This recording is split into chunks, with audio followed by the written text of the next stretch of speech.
makautang or mangutang ng load dito kay GCash, no? Mapa-smart man yan, mapag-globe man yan. Okay, so sa video ito, ituturo ko sa inyo step by step paano tayo makautang ng load. Halimbawa, naubusan tayo ng load at wala pa tayong budget pambili, pwede po tayo makautang kay GCash ng load, no? So una punta tayo sa ating pinaka-dashboard natin GCash account. Ito. So, hanapin nyo po dito yung borrow. Ayan. Click nyo po yung borrow na yan. Mapupunta po kayo dito. So, dito may makikita kayo ditong borrow load. So, click nyo po yan. Pag click nyo po yan, dito po kayo kasunod mapupunta. Okay. So, dito, hanapin nyo yung sa baba, activate. So, kailangan natin activate mo muna yan. Pagka-activate nyo po, ayan.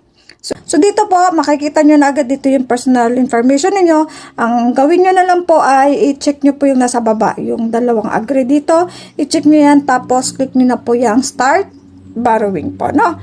So, siya nga pala, sa mga bago lang po naligaw sa channel ko, baka naman pwedeng maglambing sa inyo dyan.